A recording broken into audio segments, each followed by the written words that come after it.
1940년의 영국은 거대한 폭풍호 속에 고립된 작은 배와 같았다. 나치 독일은 유럽 대륙을 휩쓸고 지나가며 이미 파리의 하늘을 깃발로 뒤덮었고 노르웨이와 덴마크, 네덜란드와 벨기에가 연달아 무너져 내렸다. 이제 남은 것은 영국뿐이었다. 히틀러는 영국을 굴복시키기 위해 사자작전이라는 이름의 침공을 준비했고 그 서막은 하늘에서 시작되었다. 매일 밤마다 독일 폭격기 편대가 해협을 넘어와 런던과 버밍엄, 코번트리를 불바다로 만들었다. 아이들은 지하 방공호에서 울음을 삼켰고 부모들은 하늘을 올려다보며 언제 떨어질지 모르는 불덩이를 두려움 속에 기다려야 했다. 영국은 기적이 아니면 버틸 수 없는 벼랑 끝에 서 있었다. 그러나 이때 영국 공군, 즉 왕립공군 RAF는 그 기적을 단순히 기도로 구하려 하지 않았다. 그들은 스핏파이어와 허리케인이라는 두 전투기에 마지막 희망을 걸었다. 하지만 기체만으론 충분하지 않았다. 비행기의 날개를 움직이게 한 것은 단순한 알루미늄 구조가 아니라 그 심장부에서 불과 공기를 집어삼키며 맥박처럼 움직이는 엔진이었다. 바로 이 엔진, 롤스로이스 머린이야말로 영국을 살릴 수 있는 유일한 심장이 될 운명이었다. 문제는 그 심장이 아직 완벽하지 않았다는 점이었다. 머린 엔진은 태어날 때부터 불안정했다. 엔지니어들이 계산한 출력은 놀라울 정도였지만 실제 시험 비행에서는 종종 엔진이 멈춰버리거나 피스톤이 폭발하는 위험한 상황이 반복되었다. 시험 조종사들은 고도를 유지하다 갑자기 추락할 뻔했고 비행기에서 화염이 치솟는 광경은 공장에서나 언론에서나 이건 결코 실전에 쓸 수 없는 괴물이라는 비난으로 이어졌다. 머리는 기대와 불신이 뒤섞인 기묘한 존재였다. 군부 일부에서는 신뢰할 수 없는 이 엔진을 포기하고 다른 대안을 찾자고 했지만 아이러니하게로 영국에게는 대안이 없었다. 독일의 메서슈미트 BF-109 전투기는 속도와 고도 상승에서 이미 세계 정상급이었고 그들을 상대할 무언가가 필요했다. 머린이 아니라면 영국 하늘을 지킬 심장은 존재하지 않았다. 영국 사회 전반에 퍼진 불안은 점점 더 커져갔다. 매일같이 런던의 거리는 파편으로 뒤덮였고 템스 강가에는 불길이 피어올랐다. 그러나 공습 속에서 사람들은 한 가지 사실을 깨달았다. 만약 젊은 조종사들이 독일의 공세를 막아내지 못한다면 영국의 도시와 마을은 존재하지 못할 것이라는 냉혹한 현실이었다. 그 젊은이들이 믿고 올라타야 하는 기계가 바로 스핏파이어와 허리케인이었고 그 심장에 머린이 있었다. 불안전한 심장, 언제 멈출지 모르는 심장, 그러나 다른 선택지가 없는 심장이었다. 머리는 단순한 기계가 아니었다. 그것은 영국인의 두려움과 희망, 회의와 집념이 동시에 박혀있는 상징이었다. 이 엔진은 조종사들 살리기도 하고 죽음으로 내몰기도 했지만 영국이 끝내 싸워야 한다면 반드시 이 심장과 함께 싸울 수밖에 없었다. 당시의 조종사들은 20살을 갓 넘긴 아이들이 많았고 그들은 조국의 미래를 등에 짊어진 채 하늘로 날아올랐다. 기체가 떨리고 계기판이 불안하게 흔들리며 엔진이 고음의 포효를 내지를 때 조종사들은 그것이 자신을 배신하지 않기를 간절히 기도했다. 폭풍 같은 시대 속에서 머리는 불안전한 심장이었지만 그 불안정함 속에서 새로운 힘이 태어나고 있었다. 사람들은 아직 알지 못했지만 그 거친 고동은 머지않아 유럽의 하늘을 뒤흔들 진정한 심장으로 거듭날 것이었다. 영국은 더 이상 물러설 곳이 없었고 머리는 단순한 일용식 작품이 아니라 국민 전체의 생존을 짊어진 심장이 되었다. 불길과 공포가 뒤섞인 1940년, 폭풍 속의 작은 시는 이제 단 하나의 심장의 운명을 맡기고 있었다. 머린 엔진의 시작은 찬란한 성공이 아니라 차갑고 잔혹한 실패의 연속이었다. 공장의 설계도 위에서만큼은 완벽해 보였던 이 엔진은 실제로 조립되어 기체에 장착되자마자 본색을 드러냈다. 시험 비행장에서 조종사들이 스로틀을 열면 엔진은 잠시 포효하며 힘차게 반응하는 듯했지만 이내 알 수 없는 진동이 기체 전체를 뒤흔들었고 예기치 못한 순간에 동력이 사라졌다. 피스톤이 마찰을 이기지 못하고 깨져버리거나 과열된 실린더에서 불꽃이 튀어오르는 모습은 보는 이들의 간담을 서늘하게 했다. 시험 조종사들은 하늘 위에서 화염에 휩싸인 채 필사적으로 착륙해야 했고 간혹 활주로에 도착하기도 전에 숲이나 들판으로 떨어져 버리기도 했다. 매번 사고가 날 때마다 조종사와 기술자들의 이름은 신문 기사에 오르내렸고 머리는 위험한 장난감이라는 오명을 쓰게 되었다. 회사의 분위기는 점점 어두워졌다.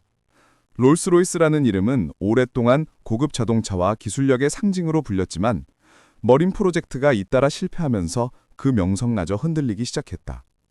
투자자들은 더 이상 돈을 넣으려 하지 않았고 몇몇 경영진조차도 이 프로젝트는 회사를 파산으로 몰고 갈 것이라고 속삭였다.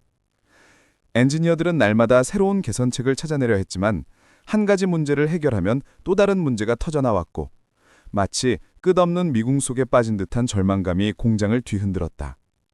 그럼에도 불구하고 포기할 수는 없었다. 영국은 이미 전쟁의 소용돌이에 휘말려 있었고 만약 머린이 실패로 끝난다면 대체할 다른 엔진은 존재하지 않았다. 낡은 설계의 엔진으로는 메서슈미트와의 공중전을 버틸 수 없다는 사실을 모두가 알고 있었다. 따라서 머린을 살려내는 일은 단순히 회사의 명운이 아니라 나라의 존망이 걸린 일이었다. 기술자들은 매일 밤 늦게까지 실험을 반복했고 손가락이 기름에 절어 굳어질 정도로 기계를 붙들고 씨름했다. 실패가 쌓일수록 의지는 오히려 단단해졌고 이 괴물 같은 엔진을 길들이지 못한다면 영국 하늘은 곧 독일의 것이 될 것이라는 절박감이 그들을 버티게 했다. 시험 조종사들 역시 두려움을 감추지 않았다. 비행기 조종석에 앉아 머린의 시동 버튼을 누를 때마다 그들은 살아 돌아올 수 있을지 장담할 수 없었다. 어떤 날은 이륙 직후 엔진이 멈춰 조종사가 간신히 탈출했고 또 어떤 날은 엔진이 과열되며 계기판이 폭발해 얼굴과 손에 화상을 입기도 했다. 하지만 그들은 하늘로 오르는 일을 멈추지 않았다. 자신의 목숨을 담보로 삼아야만 이 엔진의 가능성을 증명할 수 있다는 사실을 누구보다 잘 알고 있었기 때문이다. 언론은 롤스로이스와 머린을 조롱했고 경쟁업체의 기술자들은 이 프로젝트가 오래가지 못할 것이라 단언했다. 그러나 외부의 비웃음과 압박은 오히려 엔지니어들의 오기를 자극했다. 불가능하다라는 말은 그들에게 곧 반드시 해내야 한다라는 다짐으로 변했다. 공장 내부의 공기는 언제 폭발할지 모르는 긴장감으로 가득 차 있었지만 동시에 불타는 집념이 곳곳에 피어올랐다. 머린의 초기 실패는 단순한 기술적 문제를 넘어선 것이었다. 그것은 영국 사회 전체가 직면한 불안과 불신, 그리고 희망의 상징이었다. 사람들은 머린의 이야기를 들을 때마다 이 엔진은 결국 우리를 파멸로 이끌 것인가, 아니면 마지막 순간의 구원자가 될 것인가 라는 질문을 마음속에 품었다. 그 답은 아무도 알지 못했지만 분명한 것은 실패에도 불구하고 이 엔진을 포기할 수 없다는 사실이었다. 머린 엔진이 실패와 조롱 속에서 조금씩 숨을 고를 때 그 배경에는 보이지 않는 수천 명의 손길이 있었다. 더비와 코건트리에 자리한 공장은 그 자체가 하나의 거대한 심장이었고 그곳에서 일하는 사람들의 피와 땀이 머린의 혈액처럼 흘러들었다. 전쟁은 남성들을 전선으로 불러냈지만 그 빈자리는 여성 노동자들과 경험 많은 장인들이 채웠다. 그들은 폭격 사이렌이 울릴 때마다 잠시 몸을 피했다가 다시 돌아와 금속을 깎고 볼트를 조이고 카뷰레터를 조정하며 하루하루를 이어갔다. 머리는 종이 위의 설계도가 아니라 바로 그들의 손끝에서 태어나는 살아있는 심장이었다. 공장의 분위기는 늘 팽팽했다. 창문 너머로는 독일 폭격기의 그림자가 드리웠고 언제라도 지붕이 무너질 수 있었다. 실제로 코번트리 공장은 여러 차례 폭격을 당해 불타올랐고 작업대와 기계가 파괴되었다. 그러나 잿더미 속에서도 노동자들은 다시 모여들었다. 그들에게 머린을 만드는 일은 단순한 직업이 아니었다. 그것은 살아남기 위한 싸움이자 가족과 아이들을 지키는 가장 직접적인 방법이었다. 공장에 울려 퍼지는 망치 소리와 용접 불꽃은 단순히 생산의 소리가 아니라 절망에 맞서는 저항의 외침이었다. 머린을 완성하기 위해 필요한 것은 단지 금속과 연료가 아니었다.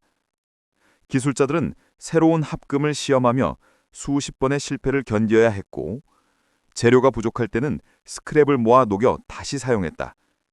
모든 부품은 손끝에서 정밀하게 다듬어졌고 작은 오차 하나가 전체 엔진을 망가뜨릴 수 있음을 알기에 누구도 대충 일할 수 없었다. 엔진 블록을 깎아내는 장인은 마치 예술가처럼 집중했고 카뷰레터를 조정하는 기술자는 자기 심장의 박동을 맞추듯 나사를 돌렸다. 그들이 만들어낸 머리는 그 자체로 인간의 집념이 압축된 던원이었다. 밤이 되면 공장은 어둠 속에서 더욱 뜨겁게 달아올랐다. 대공포가 요란하게 불을 뿜고 하늘에 불길이 번져도 작업대 위의 손길은 멈추지 않았다. 많은 이들이 공습 중에도 기계를 지켰고 폭탄이 떨어져도 다시 자리를 잡았다. 어린 소녀부터 나이든 장인까지 모두가 머린이라는 이름의 심장을 함께 빚어내고 있었다. 때로는 손가락이 잘리고 화상 자국이 남았지만 그 누구도 일을 포기하지 않았다. 왜냐하면 모두가 알았기 때문이다. 머린이 완성되지 않는다면 영국의 하늘은 더 이상 존재하지 않을 것이라는 사실을. 머린은 점차 안정적인 박동을 찾아가기 시작했다. 초창기의 불안정함과 폭발은 여전히 남아있었지만 공장에서 쏟아져 나온 새로운 엔진들은 이전보다 오래 버텼고 더 강력한 힘을 내뿜었다. 기술자들은 수많은 기록과 데이터를 쌓아가며 문제점을 하나씩 해결해 나갔다. 작은 진동이 줄어들자 사람들은 안도의 한숨을 내쉬었고 엔진이 긴 시간 동안 고출력을 유지할 수 있게 되자 희망의 불씨가 피어올랐다. 이 과정은 단순히 기계의 진화가 아니라 사람들의 정신이 고통과 좌절 속에서도 굴하지 않고 다져진 결과였다. 머린을 만든 사람들은 전장에서 총을 쏘지는 않았지만 그들의 손길은 총탄보다 강력한 힘을 만들어냈다. 스핏파이어와 허리케인에 장착된 머리는 이제 단순한 엔진이 아니라 수많은 노동자들의 얼굴과 희생을 품은 심장이었다. 조종사들이 하늘에서 느끼는 출력의 고동은 사실 땅 위에서 밤낮 없이 일하던 이들의 맥박과도 같았다. 폭격과 두려움 속에서 흘린 땀방울이 고스란히 하늘로 날아올라 적기의 심장을 꿰뚫는 힘으로 바뀌어왔다. 이 시기 영국인들은 머린을 더 이상 단순한 기계로 보지 않았다. 그것은 전 국민의 집념이 깃든 상징이었고 패배를 거부하는 정신 소노모노였다. 공장의 불빛은 꺼지지 않았고 쇳가루와 기름 냄새 속에서 사람들은 묵묵히 기적을 빚어냈다. 피와 눈물로 얼룩진 작업대 위에서 태어난 머리는 점점 더 안정적인 심장으로 거듭났고 곧 다가올 한일의 전투를 위해 박동을 고조시켰다. 그것은 단순한 금속의 고동이 아니라 살아남기 위해 몸부림치는 섬나라의 영혼이었다. 머린 엔진이 진정한 심장으로 자리 잡은 순간은 스핏파이어와 허리케인 전투기에 장착되었을 때였다. 두 기체는 각각 다른 개성을 지니고 있었지만 공통적으로 머린 없이는 결코 하늘을 지배할 수 없었다. 스핏파이어는 우아한 곡선의 날개와 뛰어난 기동성으로 유명했고 허리케인은 튼튼한 구조와 생산의 용이성으로 수량을 빠르게 늘릴 수 있었다. 그러나 이 두 전투기의 진짜 무기는 바로 조종석 앞에서 거칠게 포효하는 머린 엔진이었다.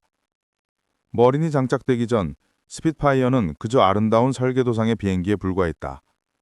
공기역학적으로는 뛰어났지만 실제 전투에서 독일 메서슈미트 BF-10과 맞붙기 위해서는 엄청난 출력이 필요했다.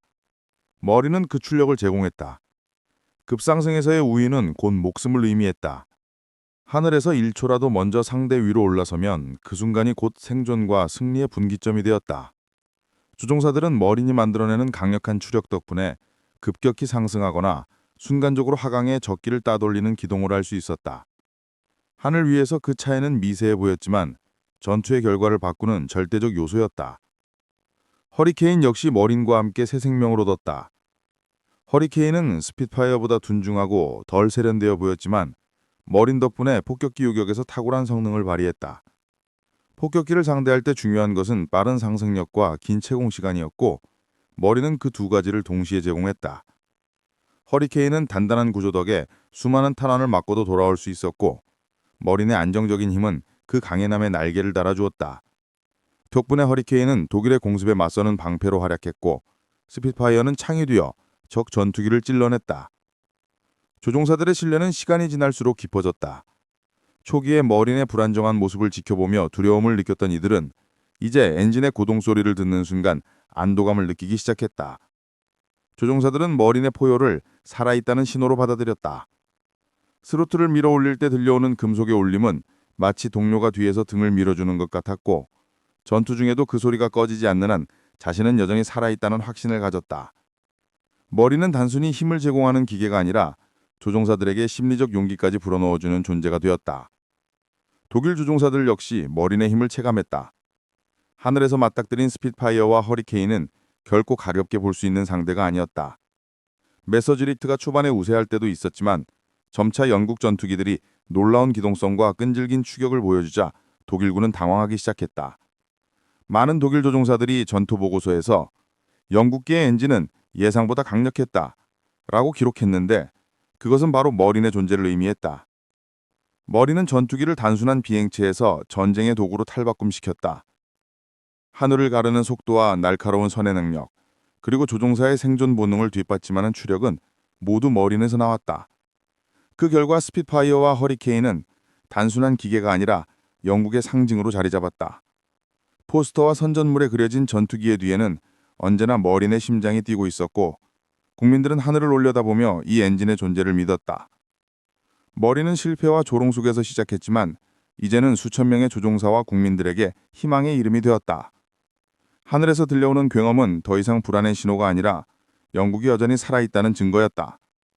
스핏파이어와 허리케인은 머린과 함께 날아오르며 단순한 기계가 아니라 민족의 의지 그 자체로 변모했다. 그것은 기술과 인간 정신이 결합해 만들어낸 가장 위대한 동맹이었다. 1940년 여름, 영국 본토 항공전이 시작되었을 때 머린 엔진은 마침내 진정한 시험대 위에 올랐다. 나치 독일은 독수리 작전이라는 이름으로 영국의 하늘을 짓밟으려 했다. 수백 대의 메서슈미트 전투기와 하인켈, 윤커스 폭격기가 해협을 넘어 런던과 항구 도시를 향해 몰려왔고 영국은 고작 몇백 대의 스핏파이어와 허리케인으로 이를 막아야 했다. 조종사들은 대부분 20살을 갓넘긴 청년들이었고 그들이 기댈 수 있는 것은 조종석 앞에서 거칠게 포효하는 머린의 심장뿐이었다. 하늘은 매일같이 불길로 물들었다. 런던 상공에 검은 연기가 피어오르고 템스 강변의 건물들이 불타 무너지는 동안 머린 엔진을 단 심장들은 끊임없이 포효하며 하늘을 누볐다. 조종사들은 급상승과 급강하를 반복했고 기체가 떨리며 금속이 찢어지는 소리 속에서도 머린의 고동을 믿었다. 스러키를 끝까지 밀어붙일 때 엔진에서 터져나오는 굉음은 단순한 기계음이 아니라 두려움 속에서 살아남으려는 인간의 외침 같았다. 머린은 그 순간 조종사의 공포를 삼켜버리고 그 대신 싸워야 한다는 용기를 내뱉는 심장으로 변했다. 적의 폭격기는 수적으로 우세했지만 머린이 뿜어내는 힘 덕분에 스핏파이어와 허리케인은 빠르게 고도를 올려 상공에서 그들을 붙잡았다. 조종사들이 급강화해 폭격기의 날개를 노릴 때 그 속도를 유지하게 해준 것도 머린이었다. 수초간의 차이가 적탄을 피하게 했고 순간적인 출력이 적기를 따라잡게 했다. 전투의 승부는 언제나 머리카락 한 올 차이로 갈렸고 그 미세한 순간을 만들어낸 것이 바로 머린의 맥박이었다. 그러나 머린은 완벽하지 않았다. 과열되거나 손상되는 일은 여전히 있었고 어떤 조종사들은 귀환 도중 엔진의 불길에 휩싸여야 했다. 하지만 심지어 그 순간에도 조종사들은 하늘에서 적을 견제하고 끝까지 버티려 했다. 머린은 때로 그들을 죽음의 문턱까지 몰아넣었지만 동시에 그들에게 살아남을 기회를 주기도 했다. 조종사들은 머린을 불완전하면서도 신비로운 동료로 여겼다. 배신할 수도 있지만 함께라면 끝내 승리를 움켜쥘 수도 있는 존재였다. 런던 시민들은 매일 하늘을 올려다보았다. 밤마다 울려 퍼지는 사이렌 속에서 머린의 포효가 공습경보 사이를 뚫고 들려올 때 사람들은 이상한 안도감을 느꼈다. 그것은 단순한 엔진음이 아니라 우리는 아직 싸우고 있다라는 신호였다. 아이들은 방공호 속에서 그 굉음을 들으며 두려움 대신 희망을 품었고 부모들은 머린이 달린 전투기가 하늘을 지키고 있다는 사실에 하루를 버틸 힘을 얻었다. 독일군은 처음으로 자신들의 하늘 지배력이 흔들리는 것을 경험했다. 독일 조종사들은 전투 보고서에서 영국 전투기의 엔진은 끈질기고 강력했다고 기록했고 그것이 머린을 의미한다는 사실은 누구나 알았다. 나치가 자랑하던 공중 우세는 영국 하늘에서 점점 균열이 나기 시작했다. 머린은 단순한 기계가 아니라 독일의 계획을 무너뜨리는 보이지 않는 칼날이었다. 불타는 하늘 속에서 머린은 스스로를 증명했다. 실패와 조롱, 불신으로 얼룩진 시작은 이제 불굴의 승리로 이어지고 있었다. 조종사들의 용기와 노동자들의 집념, 그리고 엔지니어들의 피나는 노력이 결합된 머린은 드디어 하늘 위에서 자기 존재 이유를 증명했다. 그것은 단순히 전투의 도구가 아니라 절망에 맞서 살아남으려는 영국인의 심장이었다. 머린의 굉음은 이제 국민 모두의 귀에 울려 퍼졌다. 그것은 죽음의 그림자를 뚫고 살아남을 수 있다는 증거였고 히틀러의 야망을 막아낼 수 있는 희망의 고동이었다. 불타는 하늘에서 머린은 더 이상 실험용 엔진이 아니었다.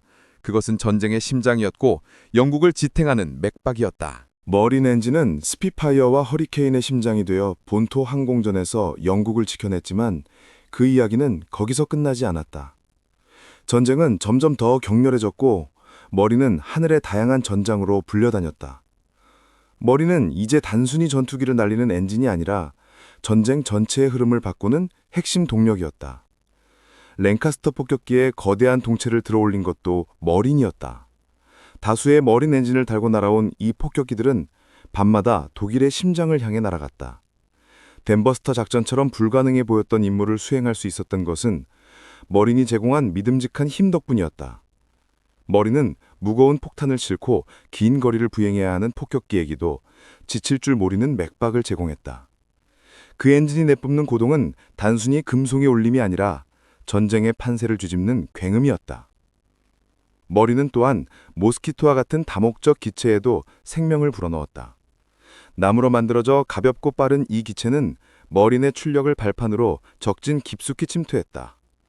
정찰, 폭격, 야간 요격 등 다양한 임무에서 모스키토는 그 이름처럼 날렵했고 머린의 심장은 그 날개를 쉼없이 움직였다. 머린의 다재다능함은 이 엔진이 단순한 전투용 기계가 아니라 상황에 따라 변주할 수 있는 살아있는 심장임을 보여주었다. 대서양 하늘에서도 머린의 포에는 들려왔다. 연합군 수송선을 보호하기 위해 장거리 임무를 수행한 항공기들은 머린의 출력을 등에 업고 독일 유보트와의 사투에 나섰다. 머린이 없었다면 연합군의 보급선은 끊겼을 것이고 전쟁은 전혀 다른 방향으로 흘러갔을지도 모른다. 머린은 단지 유럽의 전투에서만 활약한 것이 아니라 바다 건너 세계 전역의 작전에서도 보이지 않는 힘을 발휘하고 있었다. 전쟁이 끝난 후 사람들은 머린을 단순한 엔진으로 기억하지 않았다.